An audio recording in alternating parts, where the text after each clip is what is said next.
ಶಾಲೆಗೆ ಶಿಕ್ಷಕರನ್ನ ನೇಮಿಸುವಂತೆ ಆಗ್ರಹಿಸಿ ಚಾಮರಾಜನಗರದ ಪಿಡಬ್ಲ್ಯೂಡಿ ಕಾಲೋನಿಯ ಉನ್ನತೀಕರಿಸಿದ ಸರ್ಕಾರಿ ಹಿರಿಯ ಪ್ರಾಥಮಿಕ ಶಾಲೆಯ ಮುಂದೆ ವಿದ್ಯಾರ್ಥಿಗಳು ಹಾಗೂ ಪೋಷಕರು ಪ್ರತಿಭಟನೆಯನ್ನು ನಡೆಸಿದ್ದಾರೆ.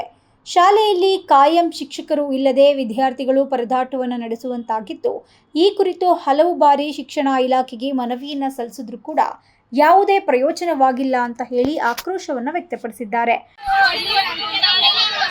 ಗೆಲ್ಲುವವರೆಗೂ ಹೋರಾಟ, ಗೆಲ್ಲುವವರೆಗೂ ಹೋರಾಟ.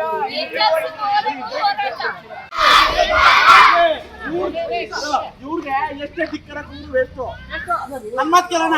ಇವ್ರಿಗೆ ಎಷ್ಟೇ ದಿಕ್ಕರ ಕೂದು ವೇಸ್ಟು. ಇವ್ರಿಗೆ ಅಷ್ಟು ಕಾಮನ್ ಸೆನ್ಸ್ ಇರೋ ಒಂದು ತಿಂಗಳಿಂದ ಮಾಡ್ಬೇಕಾಗ್ಬೋದಾಗಿತ್ತು. ಎಷ್ಟೇ ದಿಕ್ಕರ ಕೂದು ವೇಸ್ಟು.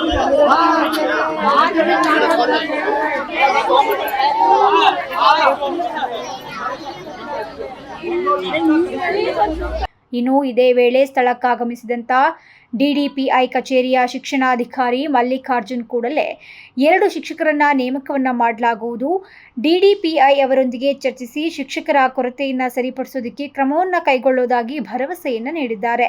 ಶಿಕ್ಷಣಾಧಿಕಾರಿಯ ಭರವಸೆಯ ಬಳಿಕ ಪೋಷಕರು ಪ್ರತಿಭಟನೆಯನ್ನು ಕೈಬಿಟ್ಟು ಶಾಲೆಗೆ ಮಕ್ಕಳನ್ನು ಕಳಿಸಿದ್ದಾರೆ.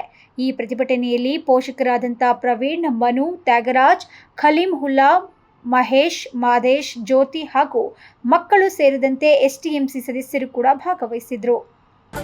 ನ್ಯೂಸ್ ಅಲರ್ಟ್, ನಿಮ್ಮಿಂದ ನಿಮಗಾಗಿ.